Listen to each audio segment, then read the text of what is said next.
So I play a little audio for you. I can do that. Tim Reed sitting in for Christine Bellino here this morning.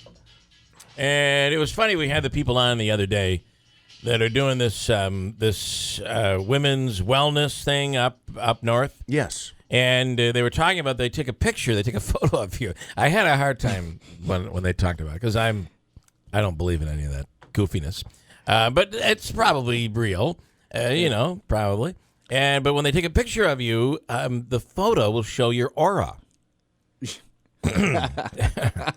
So I'm only saying there's a different aura coming from the left side of the board here this morning where Christine normally sits. Well, Tim Reed. One thing I got to tell you is 6 o'clock comes a lot earlier than 7 o'clock. I figured that was a blinding glimpse of the obvious to me. Well, for my Spanish is not very good either. Her Spanish is yes, great. It's a very good point. Mine is horrific. So when I was in high school, I took Spanish 1 once.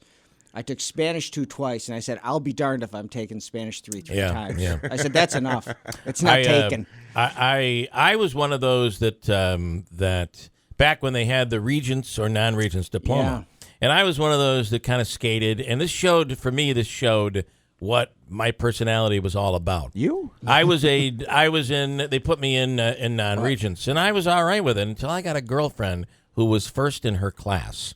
And she was a couple of classes below me, but she was like very, very smart. Well, all of a sudden, now I'm in 11th grade, ready to go into 12th, or going into 11th grade, and I'm like, I don't want to do non-Regents. And the guidance counselor, this was at the end of 10th grade, the guidance counselor was like, well, I don't think you're going to make it in the Regents class.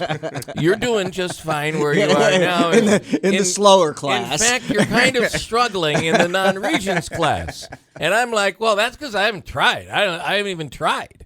So I said, I want to graduate with a Regents diploma. I don't want to graduate with a non-Regents diploma. So he said, all right, well, I don't think it's a good idea. Hey, we can always bring you back down.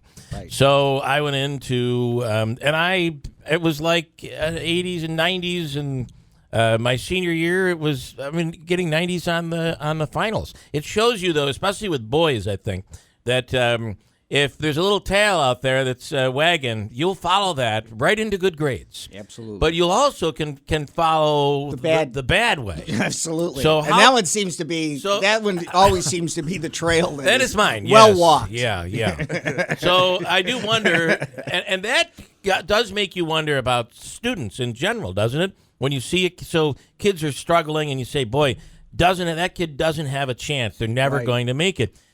It could be a teacher that makes a difference. It could be that teacher that inspires the kid, or it might be a girlfriend. It is amazing that there's that. If you can kind of figure out that Rubik's Cube, right?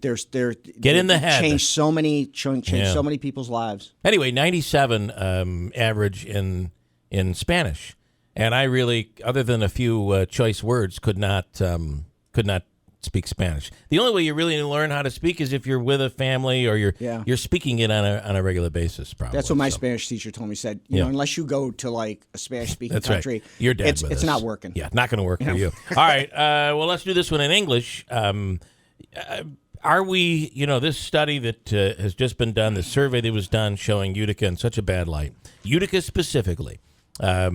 Is there any hope? And it certainly doesn't show all of the promise. And Manaski said, I was driving through Utica and it looked better.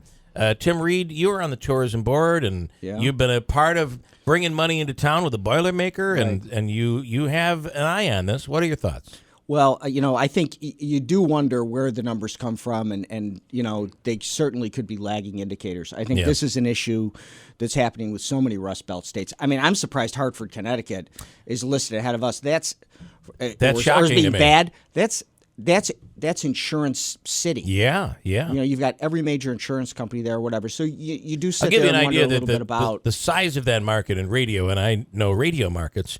You could go to, and I forget exactly what their size is, but it's not a top 40 market, I don't believe, or if it is, it's close. But you can go to larger markets and make less money. Hartford was always and Rochester, New York was another one. Yep. These are little markets that might not be big in size, but because of the people who work there and their makeup of a white-collar city, they pay much better. And Hartford was always the place where if you wanted to make money, It was a good place to go. Right. Well, Rochester probably has changed dramatically if you look It at has what's as happened well. there. Yeah, it's surprising they might not be on this You list. lost Xerox. I think Bosch Kodak is struggling. Kodak, that's a tough city. Yeah. So what about? I mean, I do fear sometimes we're putting the cart before the horse, and that is we're building the restaurants, we're building the things. These things all have to happen to attract, but at the same time, I worry about the struggle it creates until we have this new revenue coming in. Well, so I'll tell you a story, and this is just one data point. I was walking down the street where we're located, where our building's located. Young man sitting there, and I introduced myself for the first time, and he says, "Well, I'm rehabbing this house. It's 3 or 4 houses down from us or whatever." He's a graduate from Yale. Wow. And was really excited about showing what he's doing with the house. And he says, "You know what? Not only am I going to be doing this house," he goes, "I'm going to get that house across the street." So, and I saw a house cheap. Yeah, you kind of want to buy the word cheap, but they say never use that word, but it fits here. You want to buy low and sell high, right? As opposed to the Keeler method, which is buy high, sell low. Mine is just my motto is bad business practice. It can mean so many things. You got the opposite. That's right. Triple B or people whatever. use me. People use me for business indicators. It's like, what did he do? Let's do the opposite. Yeah. But I really think that, I think that there is, you want to talk about an aura? I think the aura of the city of Utica is the best aura that I've seen in about 20 years. I agree with that. And that, if you could show that we're talking data.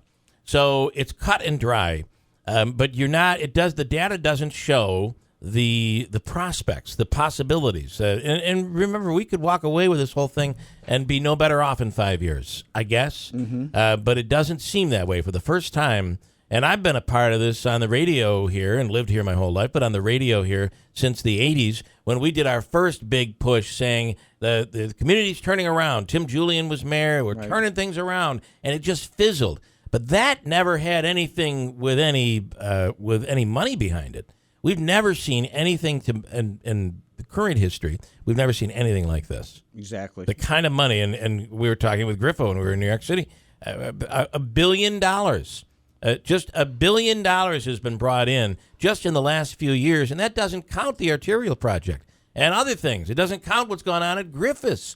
$1 billion has been put into the community, so that's got to account for something. You're seeing speculation taking place really for the first time to a large extent that you're seeing in the city, which means someone thinks that something big's going to happen. As a matter of fact, here's what could happen. You go down this road far enough, you could be looking at some point in time of gentrification of the city, where what happens is, and I saw this in Albany when I lived there in regards to living downtown, where you saw people of lesser means getting totally pushed out by all the yuppies and by all the money or whatever it is, which is a different problem. Yeah, So, listen, Cornhill at one time was a pretty pristine part of Utica. Absolutely. Hold on, we'll do Willie Waffle coming up. Let's take a break. We'll come right back. 2 minutes at WIBX.